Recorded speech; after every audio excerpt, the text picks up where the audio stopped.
Hi, I'm Amy Benoit, the curator at the Galt Museum and Archives, and I'm going to give you a little introduction about our newest feature exhibit called Made In: Stories of Stuff. A tag or a stamp or a label might tell us a little bit about where an object was made, but it leaves out a whole lot of the story. In this exhibit, we delved into the collections at the Galt Museum and Archives to learn a little bit more about the history and geography of our stuff. Lethbridge is located in the traditional territory of the Siksikaits Tepi, the Blackfoot peoples, who sourced materials from the objects and materials here available in Niitsitapi territory. We invited a group of elders, Raymond and Greta Manybears, Peter Weasel Moccasin, Mike Bruised Head, and Harrison Red Crow, to select some objects from the Galt Museum and Archives and to share some stories about those objects. We're really excited to be able to present some of that knowledge to the community in the elders' own voices. The settlement, now known as Lethbridge, started as a coal community, but it quickly developed into an agricultural hub.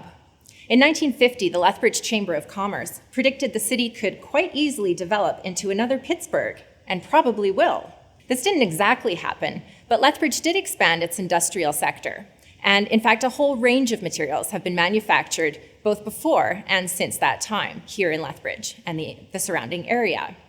Folks might be familiar with names like Six Brewery, Lethbridge Iron Works, Ellison Milling, but they might not be so familiar with a couple of other stories about manufacturers in Lethbridge. For example, in 1914, Lethbridge had not one, but two cigar manufacturing companies. In 1924, a macaroni company opened in Lethbridge, and a factory operated all the way until 2001. Of course, many objects are made by hand by folks who took formal apprenticeships or who learned from parents or grandparents or who are just talented crafters.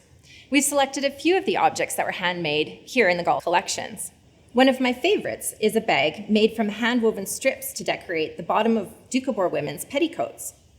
Donor Elsie Morris recalled that the strips originally belonged to her great-grandmother, who came to Canada from Russia with the Doukhobor settlement in 1899.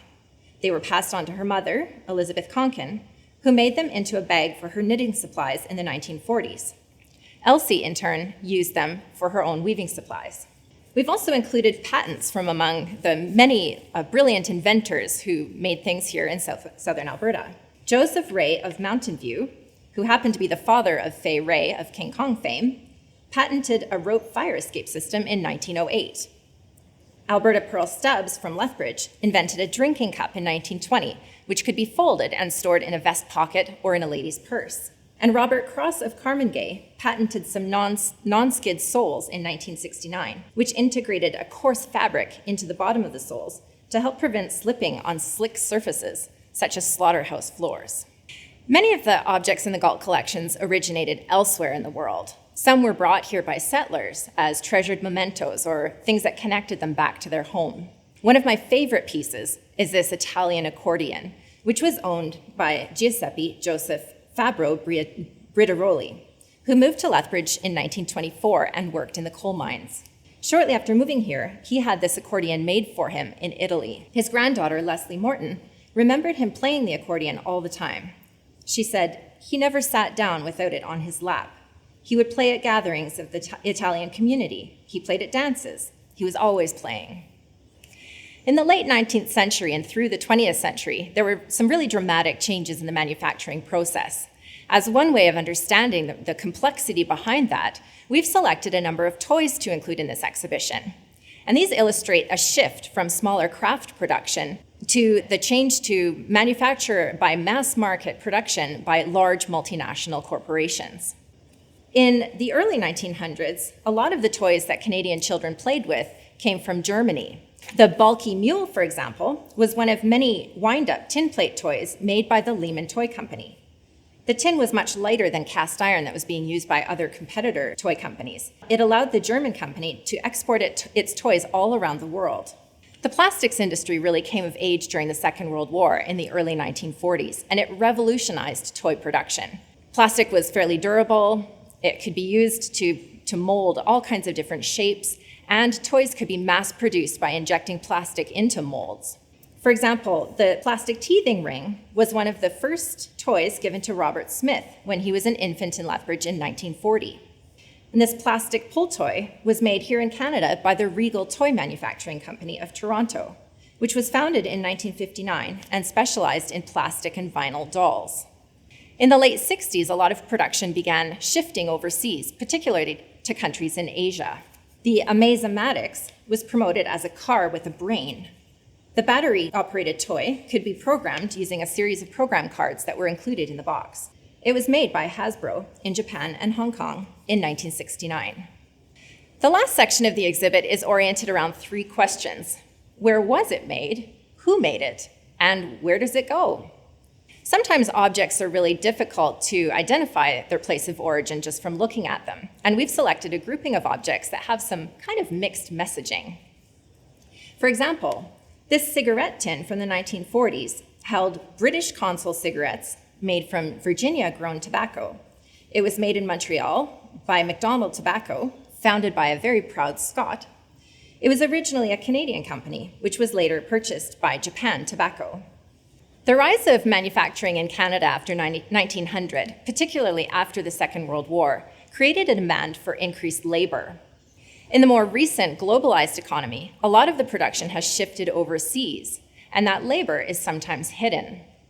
In order to draw attention to some of the labor behind manufacturing, we've chosen 2 outfits from our collections here at the Galt Museum and Archives. The first was made by Eva and George Dixon from Claresholm. They first saw a weaving display at the Calgary Stampede in 1930 and decided to learn the craft by taking courses in Banff and Olds. They later made this outfit, sourcing the wool from Winnipeg, weaving the fabric themselves, and then fashioning it into this skirt and jacket. These coveralls were made by the Great Western Garment Company, which was founded in Edmonton in 1911. GWG was a unionized company that promoted fair work practices, and they were one of the first in the garment industry in North America to move to an 8-hour workday. GWG used a label that said union made in order to highlight those fair work practices. Finally, we look at the life cycle of stuff. We explore the concept of planned obsolescence, which is the practice of designing things to go out of style quickly or to fail, such as this Walkman from the early 1980s, which played the relatively short-lived cassette tape. Much of what we buy today consists of disposable goods, rather than goods that are made to be durable and last a long time. This, of course, makes things more affordable, but it also contributes to a growing waste crisis around the world. Yet people have also found many ways to extend the useful life of objects through recycling, upcycling, or simply waiting for things to come back in style. One example is this pair of velvet slippers from the 1940s.